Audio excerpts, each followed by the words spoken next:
Bonjour chers internautes, c'est Il Pastore pour quelques mots de texte écuménique en lien avec l'Ukraine. Cette courte vidéo est enregistrée le lundi 14 mars 2022, je précise, et je reprends ici un petit document que j'ai utilisé pour une réunion de quartier dans ma paroisse.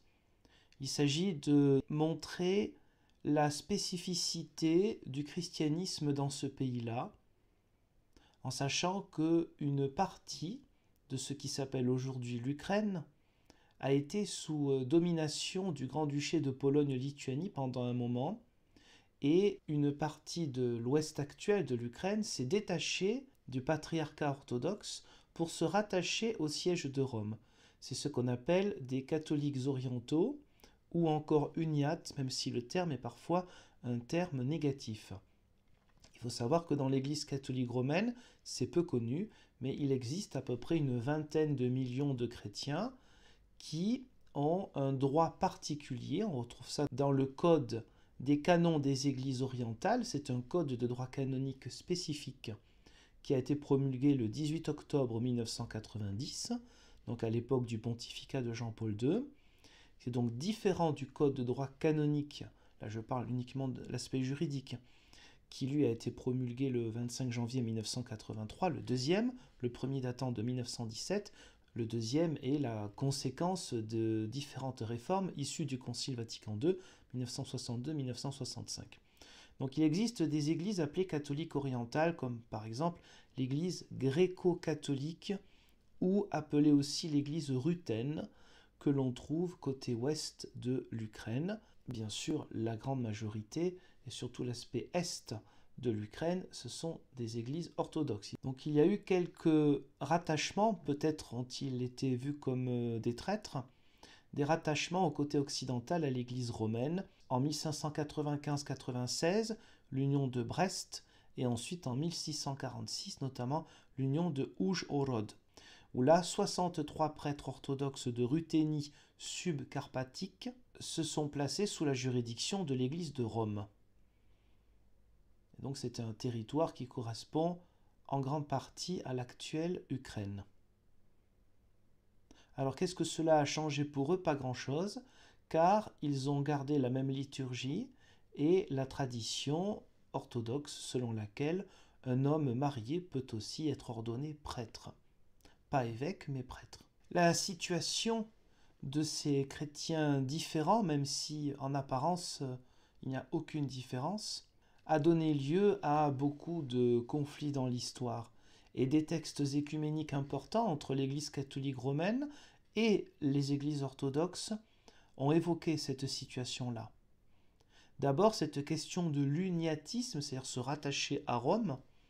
L'uniatisme a été condamné très clairement dans un texte écuménique du 23 juin 1993. C'est ce qu'on appelle la déclaration de Balaman au Liban. Le titre est très clair: l'uniatisme, méthode d'union du passé et la recherche actuelle de la pleine communion. Donc je vais vous lire quelques extraits. Il s'agit donc de textes écuméniques officiels au niveau mondial. Numéro 8, 9, 14 et 28 extraits.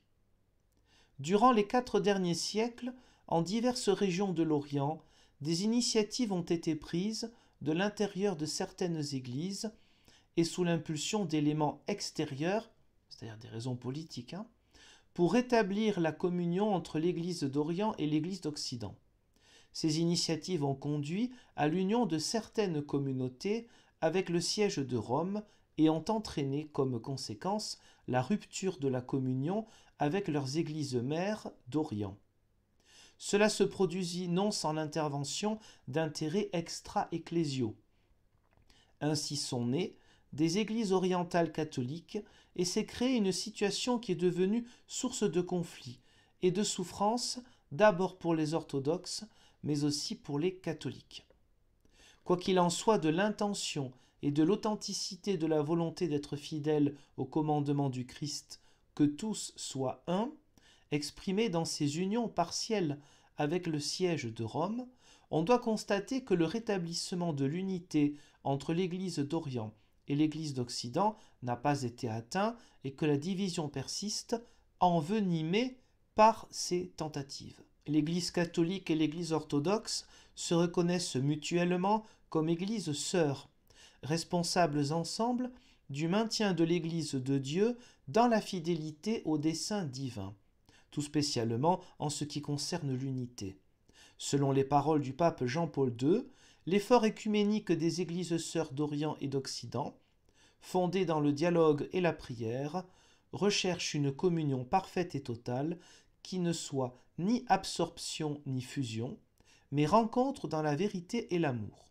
La foi dans la réalité sacramentelle implique que l'on respecte toutes les célébrations liturgiques des autres églises. L'usage de la violence pour s'emparer d'un lieu de culte contredit cette conviction. Vous vous rendez compte ? Parler de violence pour s'emparer de lieux de culte. Vous imaginez bien que si c'est indiqué ici, c'est que malheureusement cette réalité existait et a existé à de nombreuses reprises. Je vous rappelle que ce texte-là, dont je vous lis quelques extraits, date de 1993. Celle-ci, c'est-à-dire la foi dans la réalité sacramentelle, au contraire, veut qu'en certaines circonstances, on facilite la célébration des autres églises en mettant sa propre église, c'est-à-dire le bâtiment, à leur disposition par un accord permettant de célébrer alternativement à des temps différents dans le même édifice. Plus encore, l'éthique évangélique demande que l'on s'abstienne de déclarations ou de manifestations susceptibles de perpétuer un état conflictuel et de nuire au dialogue. Saint Paul ne nous exhorte-t-il pas à être accueillants les uns pour les autres, comme le Christ le fut pour nous, à la gloire de Dieu ?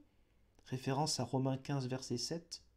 Après ce texte de 1993, déclaration de Balaman au Liban, je vais vous lire maintenant 2 courts extraits d'un communiqué sur les conventions bilatérales entre les délégations du Saint-Siège et du Patriarcat de Moscou. Donc le texte a été préparé à Bari, au sud de l'Italie, entre le 7 et le 8 mai 1997. Je vous lis les numéros 6 et 7. Bien sûr, la totalité des textes auxquels je fais référence, vous la trouvez en dessous en lien et vous pouvez cliquer dessus.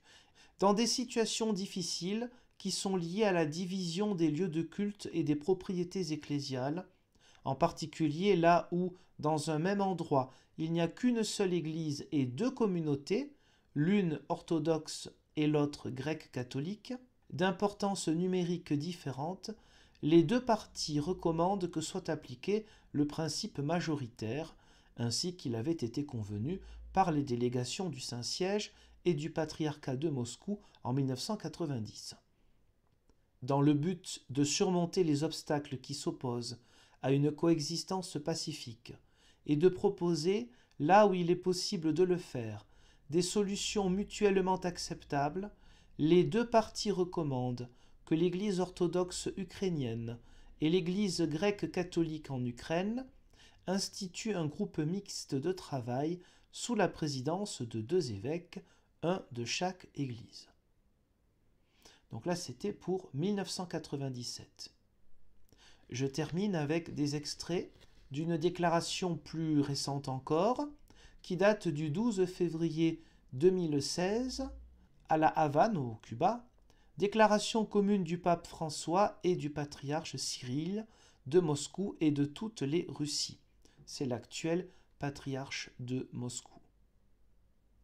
Nous espérons que notre rencontre contribuera aussi à la réconciliation là où des tensions existent entre gréco-catholiques et orthodoxes.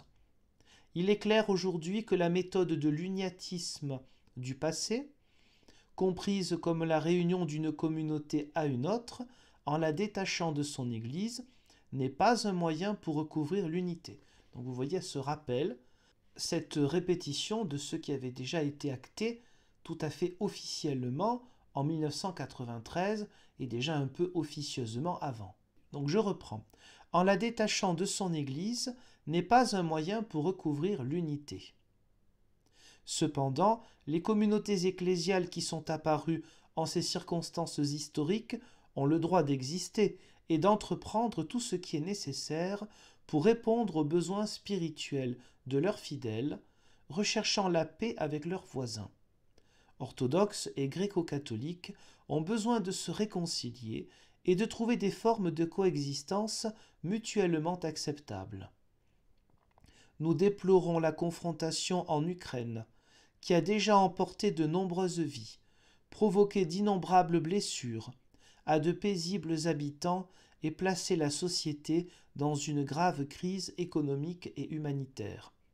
Nous exhortons toutes les parties du conflit à la prudence, à la solidarité sociale et à agir pour la paix. Nous appelons nos églises en Ukraine à travailler pour atteindre la concorde sociale, à s'abstenir de participer à la confrontation et à ne pas soutenir un développement ultérieur du conflit. Nous exprimons l'espoir que le schisme au sein des fidèles orthodoxes d'Ukraine sera surmonté sur le fondement des normes canoniques existantes, que tous les chrétiens orthodoxes d'Ukraine vivront dans la paix et la concorde, et que les communautés catholiques du pays y contribueront, de sorte que soit toujours plus visible notre fraternité chrétienne.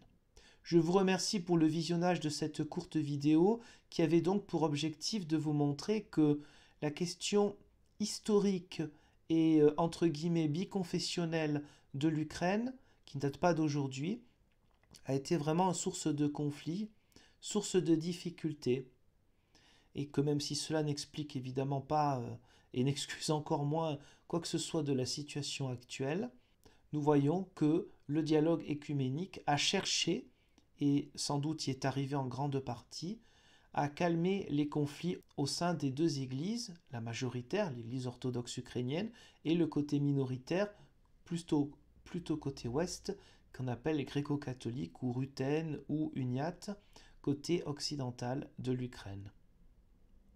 Je vous donne rendez-vous, Dieu voulant, pour d'autres vidéos. Merci, à bientôt.